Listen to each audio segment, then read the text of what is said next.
काठगोदाम से नथुआ खान का सूता सफर अपने वाहन से जाएंगे और हमारे पास है I-20।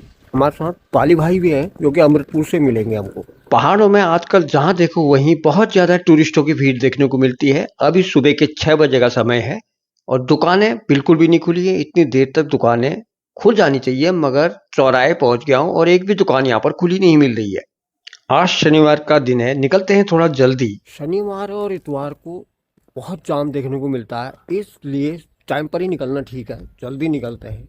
अपने काठगोदाम का भी प्राकृतिक सौंदर्य लाजवाब है। सुबह के समय का दृश्य बहुत बेहतरीन। अब शुरू करते हैं आज काठगोदाम से अपने सफर की शुरुआत और घूमेंगे पहाड़ों के प्राकृतिक सौंदर्य में आनंद उठाएंगे। कैलाश द्वार पहुंच गया हूँ। यहाँ पर बाली भाई आने वाले हैं, बाली भाई का वेट करते हैं। अभी तो दिख नहीं रहे हैं। ये रहा कैलाश द्वार सामने। इस रोड में जाम लगने का एक मुख्य कारण ये भी है कि कोई बड़ी गाड़ी अगर आ जाती है, ये ट्रक यहाँ पर खराब हो रखा है, इस वजह से जाम लगा हुआ है। मुझे गाड़ी ड्राइव करनी थी, इस वजह से बीच में मैं रिकॉर्डिंग नहीं कर पाया। सीधे हम पहुंच गए हैं मल्लारामगढ़। ये मल्लारामगढ़ हमारा चाय पीने का अड्डा है। यहाँ पर चाय जरूर पीते हैं हम रुक करके। अभी सुबह के 8 बजे का समय है और बड़ी ऐसी धूप निकल चुकी है।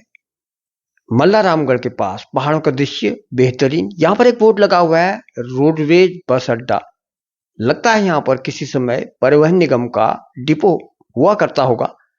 अब यहाँ पर दुकानों की स्थिति कुछ इस तरह है। अभी इस समय मल्लारामगढ़ में बिल्कुल सुनसान ही है, ट्रैफिक बहुत कम चल रहा है। एक दो गाड़ियां ही देखने को मिल रही हैं, मगर आज धूप बहुत बढ़िया है। खुलाई तो है, बहुत सही रहा, कोई खास जाम भी नहीं लगा और मौसम भी ठीक ठाक ही था। अब हम सीधा पहुंच गए हैं यहाँ गांव की तरफ और यहाँ गांव में घूमेंगे 2-3 दिन के लिए। यहीं घूमेंगे और पहाड़ी लाइफस्टाइल का आनंद लेंगे। यहाँ पर मल्लारामगढ़, तल्लारामगढ़, उसके बाद नथुआ खान और नथुआ खान से भी हम आगे आ गए हैं शीतला के पास में, यहीं रुकेंगे। ज्यादातर यहाँ पर पुलम और आड़ू के पेड़ देखने को मिल रहे हैं। अभी फूल आए हुए हैं, आड़ू छोटे छोटे लगे हुए हैं। मौसम बिल्कुल बढ़िया हो रहा है और हवा बिल्कुल साफ। उतना ठंडा भी आज नहीं हो रहा है, मौसम ठीक ही है।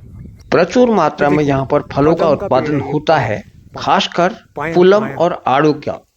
अभी इस समय हिसालों के पेड़ों में छोटे छोटे हिसालू लगे हुए हैं। पके तो नहीं है इस पेड़ में, मगर थोड़े थोड़े हिसालू लगे हुए दिखाई दे रहे हैं। जब पक जाएंगे तो पीले पीले बहुत बेहतरीन और खाने में स्वादिष्ट। उत्तराखंड के इन फलों से तो आप परिचित होंगे ही। हिसालू और किरमोड़ा अभी पकने का समय नहीं हुआ, छोटे छोटे से लगे हैं हिसालू, और किरमोड़ा तो अभी नहीं लगा है। काफल, हिसालू, किरमोड़ा, घिंगारू, बेड़ू इत्यादि छोटे छोटे जो फल होते हैं बहुत प्रसिद्ध हैं और इन फलों के उससे बहुत सारे गाने भी बने हुए हैं। शीतला के बाद पड़ता है छतौला गांव और छतौला गांव के ही बगल में एक काफली गांव है। मुझे लगता है कि काफलों के उससे ही इस गांव का नाम काफली पड़ा होगा। बहुत सारे काफल के पेड़ यहाँ पर हुए करते होंगे, तभी इसे एक बहुत पुराना सा यहाँ पर प्राचीन समय का नौला दिख रहा है। आइए देखते हैं कि ये नौला किस तरह का है।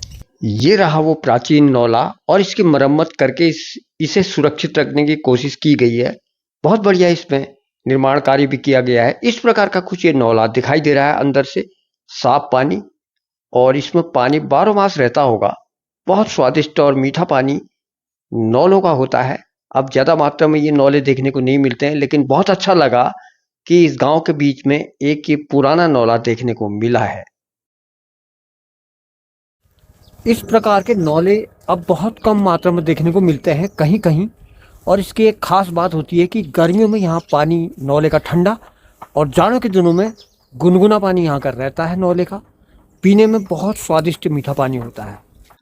आइए अब थोड़ा आगे की तरफ बढ़ते हैं और देखते हैं यहाँ पर ये लगे हुए काफल। इस पेड़ में अभी काफलों की शुरुआत यहाँ पर हुई है और ये जल्दी वाले काफल हैं, थोड़ा जल्दी पक जाते हैं। भिटौली काफल कहते हैं इसको।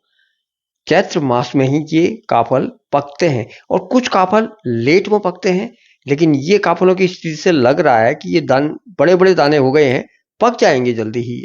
कुछ लोग, गांव के लोग मुझे वीडियो बनाते हुए देख रहे हैं और सोच रहे हैं कि ये क्या कर रहा है, मगर और भी फल यहाँ पर देखने को मिल रहे हैं।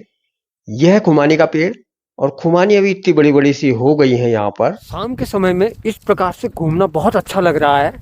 हवा में काफी ठंडक, हालांकि थोड़ा थोड़ा धूप है पर फिर भी यहाँ की हवा काफ़ी ठंडी। एक बार तो मौसम गड़बड़ाने लग गया था, लेकिन फिर उसके बाद धूप आ गई, बढ़िया साफ मौसम, अभी बहुत बेहतरीन। ये फूल तो विशेष रूप से इन पहाड़ों की शोभा बढ़ा रहे हैं। सामान लेने की थोड़ा सा असुविधा है, दुकानें काफी दूर दूर तक हैं, यहाँ से करीब 5 किलोमीटर की दूरी पर ही दुकान है।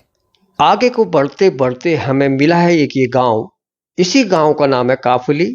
पता करने से मालूम हुआ कि ये काफली गांव है, और ये काफलों के उससे ही इस गांव का नाम काफली पड़ा होगा।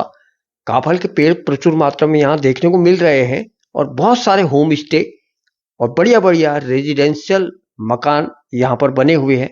कुछ इस प्रकार का दिखाई दे रहा है ये काफली गांव।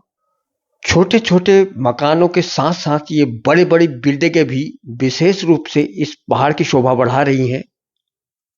यहाँ के हवा पानी को देखते हुए बाहर के लोग यहाँ जमीनें लेकर के बहुत बढ़िया बढ़िया मकान अपने रहने के लिए बना रहे हैं, ताकि गर्मियों के मौसम में यहाँ कर घूमकर प्राकृतिक सौंदर्य का आनंद उठाया जा सके और ठंडे हवा पानी का आनंद लिया जा सके।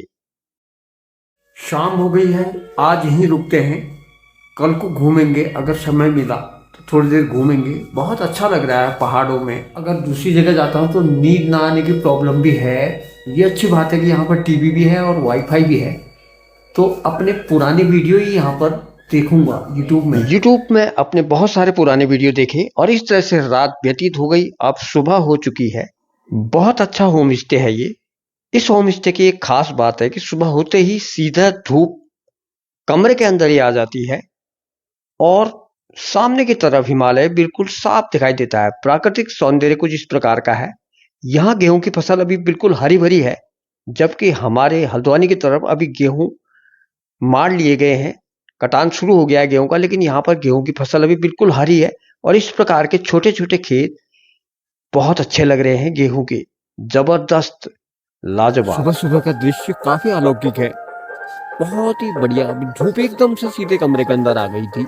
कुछ इस प्रकार का अलौकिक दृश्य दिखाई दे रहा है। सामने की ओर मुक्तेश्वर का इलाका और हिमालय भी इधर से साफ दिखाई देता है। अभी इस समय नहीं दिख रहा है, लेकिन अभी थोड़ी देर में धूप आएगी, बहुत बढ़िया दिखाई देगा। अब यहाँ पर नाश्ता करने के लिए इन्होंने बहुत बढ़िया यहाँ पर मेजें वगैरह लगाई हैं। पहाड़ों में ठंड होने की वजह से सुबह सुबह की चाय का विशेष महत्व है। अब चाय आ गई है और एक चाय की चुस्की लेते हैं, उसके बाद थोड़ी देर बाद नाश्ता करेंगे। सुबह की चाय इस प्रकार से पीते हैं बाहर बैठकर, लाजवाब ढंग से।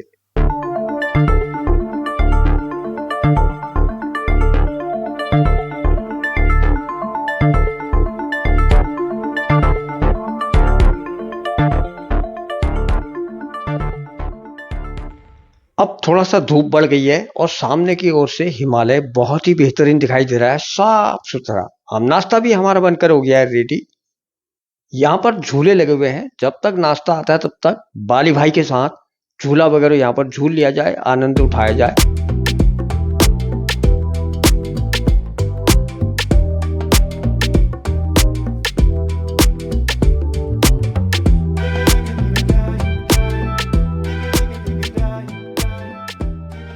धोलिया जी के रेस्टोरेंट में नाश्ता बिल्कुल टाइम पर, और अब नाश्ता करते हैं और उसके बाद आगे की कार्रवाई करेंगे। दही पराठे का नाश्ता अचार के साथ बहुत बेहतरीन, बाली भाई को बहुत पसंद आया।